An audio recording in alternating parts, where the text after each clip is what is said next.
রাজনীতি আর গুজব দুটো একসঙ্গে মিশে তাহলে কি হতে পারে? এই মুহূর্তে তার সব থেকে বড় উদাহরণ তো ওই মুর্শিদাবাদের বেলডাঙ্গা। আপনাদের মনে আছে গত কয়েকদিন আগে এইটা নিয়ে আপনাদের সঙ্গে অনেক কথাবার্তা হয়েছিল। ঝাড়খণ্ডে বেলডাঙ্গার এক পরিযায়ী শ্রমিককে খুনের অভিযোগ উঠেছিল এবং তাতে সেখানকার মানুষজন ক্ষিপ্ত হয়ে দুদিন ধরে কি কেলেঙ্কারি কাণ্ডটাই না করেছিলেন। ভাঙচুর, অবরোধ, বাস ট্রেন আটকে দেওয়া, বাস জ্বালিয়ে দেওয়া, কি হয়নি? সব থেকে বড় কথা, সাংবাদিক নিগ্রহ কিভাবে হয়েছিল সেটাও তো জেনেছিলেন আপনারা। এখন কি জানা যাচ্ছে? জানা যাচ্ছে খুন নয়, আলাউদ্দিন নামে ওই পরিযায়ী শ্রমিক আত্মহত্যা করেছিলেন। পুলিশ বলেছে, এটা কোনো সংশয় নেই এটা নিয়ে, কারণ পুলিশ তদন্ত করতে গেছিল এবং এ রাজ্যের সরকার, এ রাজ্যের শাসক দল সবাই যেভাবে ঝাড়খণ্ডের দিকে আঙুল তুলেছিল, অন্য রাজ্যে গিয়ে লোকজন খুন হচ্ছেন, পরিযায়ী শ্রমিকরা খুন হচ্ছেন বলেছিলেন, তারপর কিন্তু চট করে পুলিশ এরকম একটা উল্টোমুখী বয়ান দেবেন, এরকম ভাবার তো কোনো কারণ নেই।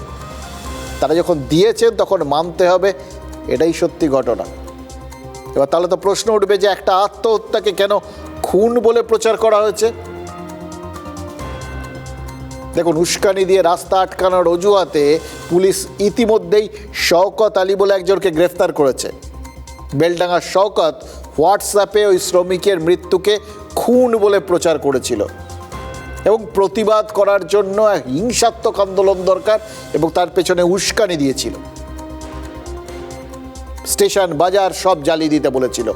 আগুন লাগানোর জন্য সোশ্যাল মিডিয়ায় ওই শওকত যখন আগুন জ্বালিয়েছে, আগুন ছড়িয়েছে, তখন তো এটাকে কিছু মানুষের হঠাৎ করে মুহূর্তের ক্ষোভের বহিঃপ্রকাশ বলে আর মনে করা যাচ্ছে না, তাই কি?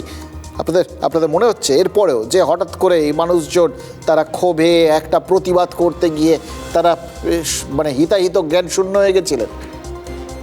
এবার মনে হচ্ছে কি না যে গোটা বিষয়টার পেছনে তাহলে তো একটা পরিকল্পনা ছিল, পরিকল্পনা মাফিক মানুষের রাগ, ক্ষোভ, প্রতিবাদ, এই অভিব্যক্তিগুলোকে কেউ কেউ নিজের স্বার্থে নিজের মতো করে ব্যবহার করেছে, অর্থাৎ মানুষজন ব্যবহৃত হয়েছেন, তাই তো? এবং খেয়াল করে দেখুন, আগের যে কথাগুলো বললাম তার প্রত্যেকটার মধ্যে একটা শব্দ কমন, উস্কানি।